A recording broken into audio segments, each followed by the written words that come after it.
Sahajika Bangladesh, Sahajika Bangladesh, Sahajika Bangladesh, Bangladesh, Sahajika Bangladesh, Sahajika Bangladesh. Hello জনগণ, আসসালামু আলাইকুম। আওয়াজ ওঠা বাংলাদেশ চ্যানেলের পক্ষ থেকে আমি স্বাধীন আছি আপনাদের সাথে। স্বাগত জানাচ্ছি আমাদের নিয়মিত আয়োজন জনতার আওয়াজ অনুষ্ঠানে। আমরা আজকে যে বিষয়টি নিয়ে কথা বলবো, একটা বিষয় যে বিষয়টা আমার আসলে দৃষ্টি কেড়েছে, সেটা হলো চোখের জরুরি চিকিৎসায় ব্যাংকক গেছেন বিএনপির মহাসচিব মির্জা ফখরুল ইসলাম আলমগীর। সোমবার রাতে 2:45 থাই এয়ারওয়েজের একটি ফ্লাইটে শাহজালাল আন্তর্জাতিক বিমানবন্দর ছাড়েন মির্জা ফখরুল ইসলাম আলমগীর। এই সংবাদটা আসলে আমি কেন উঠালাম, প্রশ্ন আসতে পারে যে এই সংবাদটা আমি কেন উঠালাম আর কেনই বা এটা নিয়ে কথা বলতে চাচ্ছি। আমার এটা নিয়ে কথা বলার উদ্দেশ্যটা আসলে আপনারা আলোচনাটা শুনলেই বুঝতে পারবেন। মির্জা ফখরুল ইসলাম আলমগীর বর্তমান বিএনপি যারা বর্তমান ভোটের দৌড়ে সবার সামনে আছে, তাদের বিএনপির সেকেন্ড ইম্পর্ট্যান্ট পার্সন হিসাবে আমরা জানি, দ্বিতীয় গুরুত্বপূর্ণ ব্যক্তিত্ব। তো তিনি যদি সামান্য তিনি যদি চোখের চিকিৎসার জন্য ক্ষণে ক্ষণে বাইরে যেতে হয়, তাহলে আমার দেশের চিকিৎসা ব্যবস্থা কী পরিস্থিতি, যেখানে তারা আমরা প্রত্যেক দিন দেখছি বিভিন্ন জায়গায় সভা সমাবেশ জনসভা করেই যাচ্ছেন, প্রত্যেক জায়গায় গিয়ে তারা ওয়াদা দিচ্ছেন। আমি আসলে আলোচনাটা করার কারণ হচ্ছে বিএনপি আমার খুব একটা পছন্দের দল এবং দীর্ঘদিন যাবৎ এই দলকে আমি পছন্দ করে আসতেছি এবং তাদের জন্য আমার একটা সফট কর্নার আছে, যার কারণে এই আলোচনাটা করা, যে আমার ভবিষ্যৎ বাংলাদেশ কেমন হবে, আমরা আসলে কেমন বাংলাদেশ চাই। আমরা চাই আমাদের ভবিষ্যৎ বাংলাদেশ হবে স্বনির্ভর বাংলাদেশ এবং আমাদের বাংলাদেশের যাবতীয় চাহিদা, খাদ্য, বস্ত্র, বাসস্থান, শিক্ষা, চিকিৎসা, যাবতীয় চাহিদা আমরা নিজেরাই পরিপূর্ণ করব, নিজেরাই মেটানোর চেষ্টা করব। ওই বাংলাদেশটাই আমরা চাই। তো ওনার মতো একজন গুরুত্বপূর্ণ ব্যক্তি যদি কন্টিনিউয়াসলি সচরাচর বাহিরেই চিকিৎসা নেন, তাহলে আমরা সাধারণ জনগণ কোথায় চিকিৎসা নেব?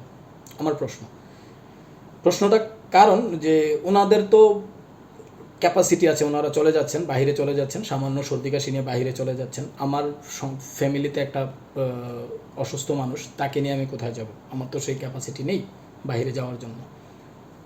আপনার ফ্যামিলিতে একটা মানুষ অসুস্থ হয়েছে, তাকে আপনি কোথায় নিয়ে যাবেন? উচ্চ চিকিৎসার জন্য বাইরে নেওয়ার জন্য ক্যাপাসিটি আপনার নেই, আপনি কোথায় যাবেন?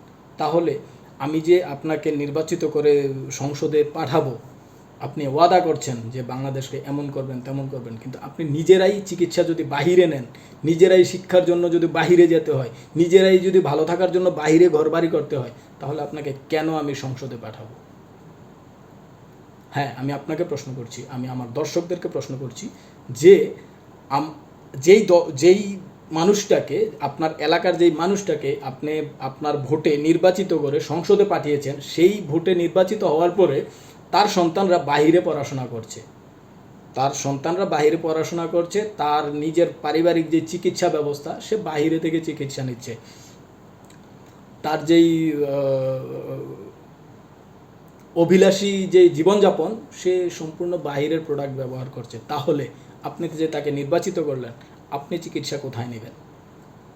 আপনি যাকে নির্বাচিত করলেন, আপনার এলাকার চিকিৎসা ব্যবস্থার উপরে তার ভরসা নেই, তার নিজেরই ভরসা নেই।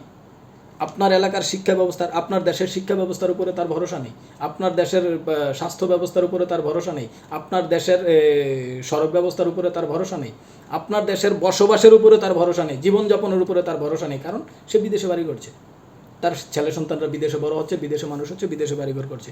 তাহলে আমরা যে ভোটটা দেব, আমরা অবশ্যই জানি 6 মাস পরে বা 1 বছর পরে, এই বছরের ডিসেম্বর অথবা আগামী বছরের জুন জুলাই, ওই সময় যদি একটা নির্বাচন হয়, সেই নির্বাচনে যখন বিএনপি, জামায়াত, এনসিপি, অন্যান্য সকল দলগুলো যখন তারা নির্বাচনে ভোট চাওয়ার জন্য আসবে, আপনি যে ভোটটা দেবেন, আপনি কাকে ভোটটা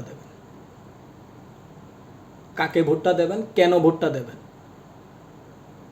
আপনি সেই মানুষটাকে ভোট দেবেন যেই মানুষটা আপনার এলাকায় চিকিৎসা নেবে, আপনি সেই মানুষটাকে ভোট দেবেন যেই মানুষটা আপনার এলাকায় তার পরিবার পড়াশোনা করবে, আপনার এলাকায় তার পরিবার চলাফেরা করবে, আপনার এলাকায় তার পরিবার আপনার সাথে মিলেমিশে থাকবে, আপনার এলাকার সকল সুযোগ সুবিধা তারা ভোগ করবে, তারা জানবে, তারা অবগত থাকবে যে আমার এলাকায় শিক্ষা ব্যবস্থার এই পরিস্থিতি, স্বাস্থ্য ব্যবস্থার এই পরিস্থিতি, যোগাযোগ ব্যবস্থার এই পরিস্থিতি। এমন মানুষগুলোকে তো আমরা চাই।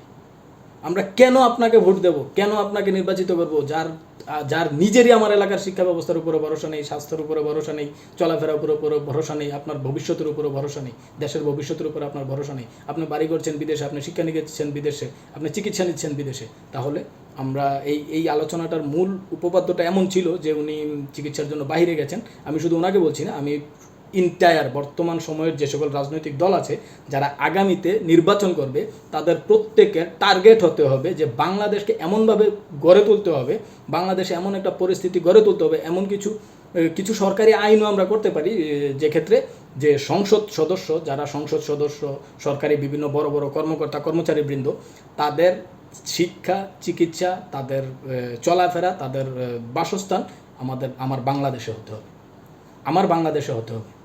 এরকম কিছু আইন আমি চাই, আমি ব্যক্তিগতভাবে চাই এরকম কিছু সিস্টেম চালু করা হোক, যে কোনো সংসদ সদস্য যদি বড় কোনো অপারেশন না হয়, যেটা বাংলাদেশে সম্ভব নয়, আছে এমন বড় বড় অপারেশন যেগুলো আছে, তবে সামান্য চিকিৎসার জন্য যে কোনো অজুহাতে আপনি বাইরে চিকিৎসা নেবেন, যে কোনো অজুহাতে আপনি বাইরে শিক্ষা নেবেন, শিক্ষা অর্জন করতে যাবেন, এই জিনিসগুলো অ্যাভয়েড করতে হবে। আর যারা কালকের বাংলাদেশ, আগামীর বাংলাদেশে যারা এই ওয়াদা আমাদেরকে দিতে পারবে, এই প্রতিশ্রুতি আমাদেরকে দিতে পারবে যে আমি এই দেশেই চিকিৎসা নেব, এই দেশেই শিক্ষা গ্রহণ করব, আমি এই দেশেই মানুষের সেবা করব, এই দেশেই চলাফেরা করব এবং আমি আমার স্থাবর এই দেশেই গঠন করব, ওই ধরনের মানুষগুলোকে আমরা নির্বাচিত করব। এই আশা রেখে আমি আমার আলোচনা শেষ করছি। ধন্যবাদ সবাইকে। আসসালামু আলাইকুম।